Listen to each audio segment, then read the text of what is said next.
Some love stories are simple. Others are tangled in fate, caught between duty and desire. But what happens when love is a fire you're forbidden to touch? When lighting it means burning everything you know to ashes? This is the story of two strangers. One, a Nigerian prince with a future he can't escape. The other, a South African beauty running from her past. They weren't supposed to meet, weren't supposed to feel, weren't supposed to fall in love. But love doesn't follow rules, and in the end, neither did they. Until the world catches up. By the end of this story, one secret will unravel their lives, and it's not the one you think. It's October 2018. London's autumn air bites with a chill, the kind that seeps into your bones. Rain hammers the cobblestones, turning the city into a maze of shadows and secrets. Among the bustling streets and historic universities, two strangers were about to cross paths in a way that would alter their lives forever. Adetomiwa Tomi Adebayo walks these streets, a Nigerian heir with a life scripted down to his last breath. An MBA, a fiancé he doesn't love, a dynasty waiting back home.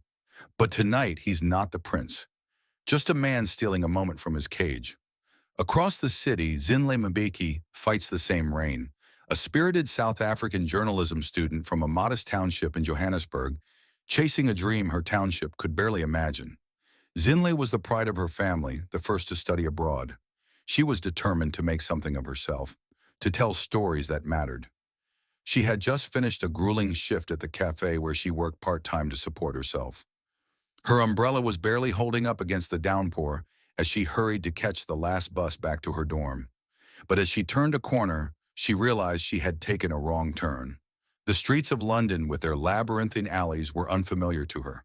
Her broken umbrella flaps uselessly, her phone's dead, and she's lost in a city that doesn't care. "Need help?" Tomi asks, his silhouette looming under a street lamp. Zinhle turned, startled. She hadn't expected to see anyone in this part of the city at this hour. I think I'm lost," she admitted, her South African accent soft but unmistakable. Tomi smiled. "You're not from around here, are you?" "No," Zinhle replied, clutching her broken umbrella. "I was trying to get back to King's College, but I think I took a wrong turn." "King's College? That's not far from here. I can walk you back," Tomi offered. Zinhle hesitated. She had been taught to be cautious, especially in a foreign city. But there was something about Tomi's calm demeanor, a warm smile that put her at ease, and his steady, unguarded eyes pulled her in. "Okay," she said finally. "Thank you." As they walk through the glistening streets, trading stories, Tomi confesses his secret passion for photography. Zinhle shares her hunger to tell truths the world ignores. They bonded over their shared love of art, their struggles with family expectations. They laugh, too easily, too deeply, like they've known each other forever. But forever's a lie. Tomi's engaged to Amara, a match his father sealed years ago. Zinhle's tied to Sipho, her childhood love waiting in Johannesburg.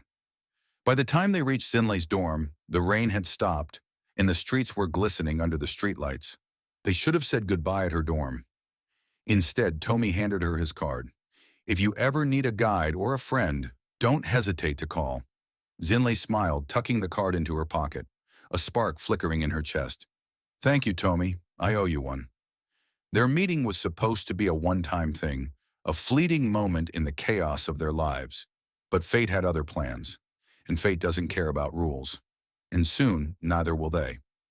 A week later, Zinhle found herself at an art gallery opening for a class assignment. She wasn't supposed to be there. Her professor had given her the ticket last minute when another student dropped out. As she wandered through the exhibit, she froze. A photo stops her cold. A rainy London street, her silhouette barely visible. The title, Lost and Found. The artist, Adetomiwa Adebayo. Eerily reminiscent of the night they had met. Her heart raced as she turned and saw Tomi standing across the room, surrounded by admirers. Their eyes met, and for a moment, the world seemed to stand still. Tomi excused himself and approached her. "Zinhle, what are you doing here?" "I could ask you the same question," she replied, gesturing to the photograph. "This is incredible." Tomi's expression softened. "It's my escape. My family doesn't know I do this. They'd never approve." Zinhle nodded, understanding all too well. Sometimes it feels like we're living two lives, doesn't it? When their eyes locked across the room, that's when they knew. This isn't over. Their connection deepened that night. They started running into each other. Coincidence turns to habit.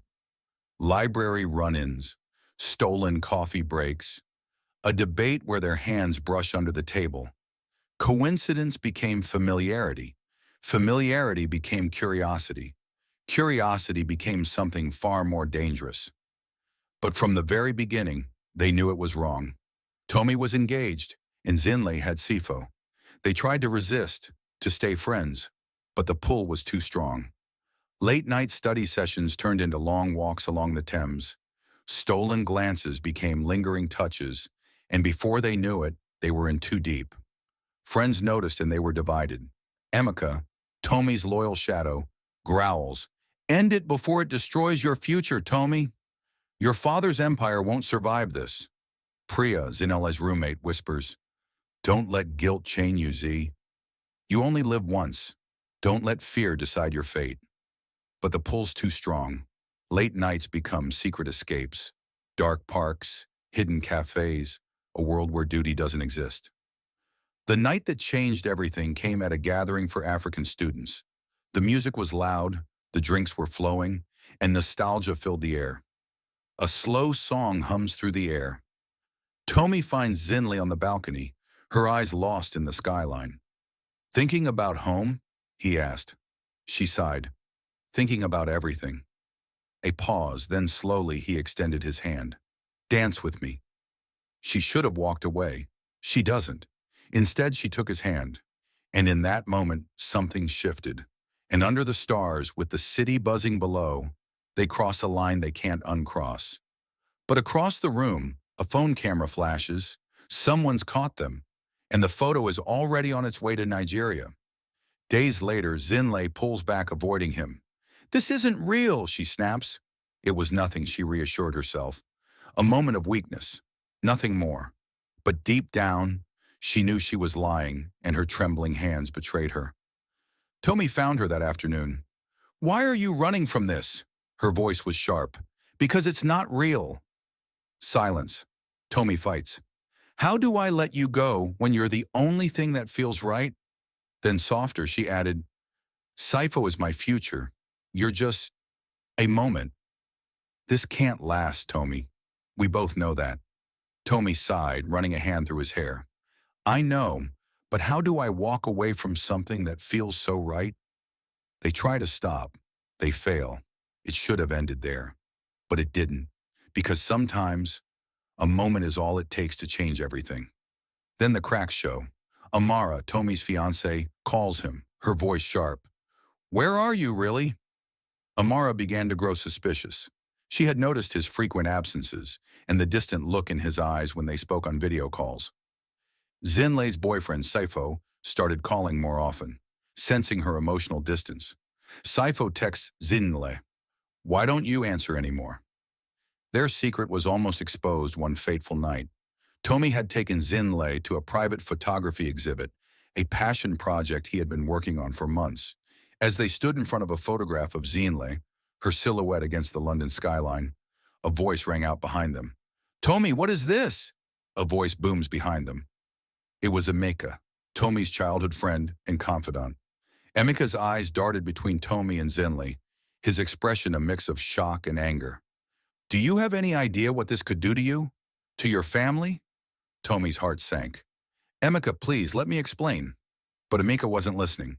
"You need to end this, Tomi, before it's too late." "You're playing with fire, Tomi. If your father finds out, it's over for you." Zinhle, feeling the weight of the moment, slips away, leaving Tomi to deal with the fallout, but not before she sees the fear in his eyes. Later alone, Zinhle finds a note slipped under her dorm door. "I know who he is to you. Leave him, or I tell Sifo everything. Someone's playing a game, and they're not done." Tomi and Zinhle's connection deepened over the months, despite their best efforts to stay just friends. They found themselves drawn to each other in ways they couldn't explain. But the reality of their situations loomed large. But as graduation looms, the pressure mounted. Tomi's father began making plans for his return to Nigeria. including finalizing the details of his wedding to Amara. Zinhle, on the other hand, had secured a job at a prestigious media house in Johannesburg, a dream come true, but one that would take her far away from Tomi. One rainy evening, as they sat in Tomi's flat, Zinhle broke the silence. "We can't keep doing this, Tomi. We're lying to everyone, to ourselves. What's the endgame here?" Tomi sighed, running a hand through his hair. "I don't know, Zinhle, but I do know that I can't imagine my life without you." Zinle's eyes filled with tears. "But we're running out of time. Graduation is in a few months, and then we go back to our lives. Lives that don't include each other." Tomi reached for her hand. "What if we didn't? What if we fought for this? For us?" Zinhle shook her head. "And do what, Tomi? Run away together? Your family would never allow it. And what about Sifo? He's been nothing but loyal to me. I can't just throw that away."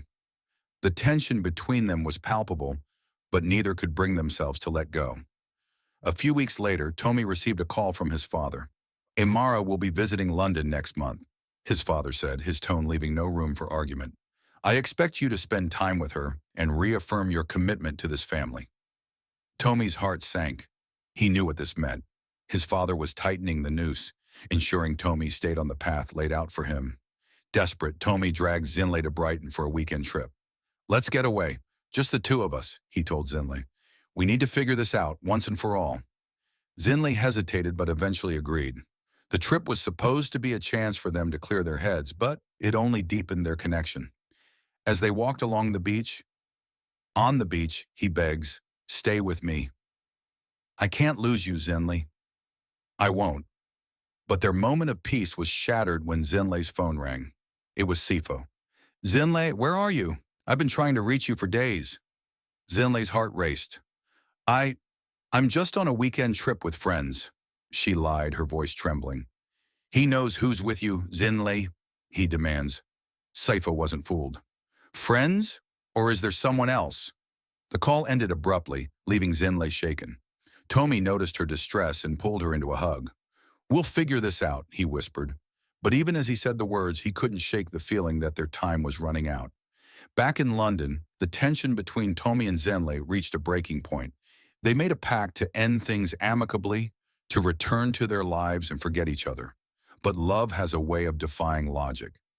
Months after leaving London, Tomi found himself booking a flight to South Africa under the guise of a business trip. Zinhle, unable to resist, invited him to stay with her. Their reunion was electric, but it came with a price. Sifo, suspicious of Zinhle's sudden distance, began to dig into her life. Meanwhile, Tomi's fiancée, Amara, started questioning his frequent business trips. One evening, as Tomi and Zinhle shared a quiet dinner at her apartment, there was a knock at the door. It was Sifo. He had flown to Johannesburg unannounced, determined to surprise Zinhle. The look on his face when he saw Tomi said it all.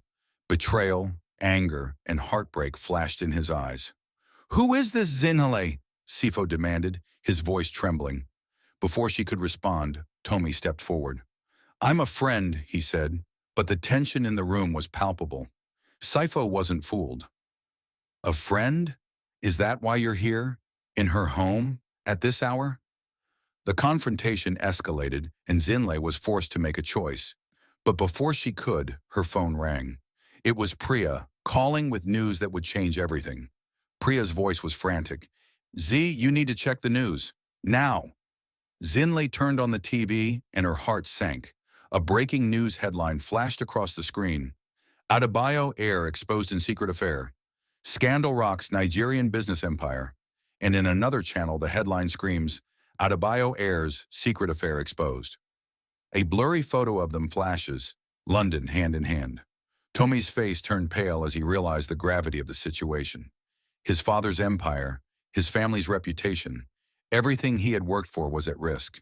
The screen cut to a grainy photo of Tomi and Zinhle walking hand in hand in London. The caption read, "Who is the mystery woman tearing apart Nigeria's golden family?" Zinhle looked at Tomi, her eyes filled with fear. "What do we do now?" Tomi hesitated, torn between love and duty. "I don't know," he whispered, and in the chaos, a shadow watches from across the street, a figure they've never seen holding a camera. As the scandal unfolds, Tomi and Zinhle must navigate a web of betrayal, family pressure, and their own conflicted hearts. Will they choose love or will duty tear them apart? The world's closing in. A scandal threatens Tomi's empire. Saifo's betrayal looms.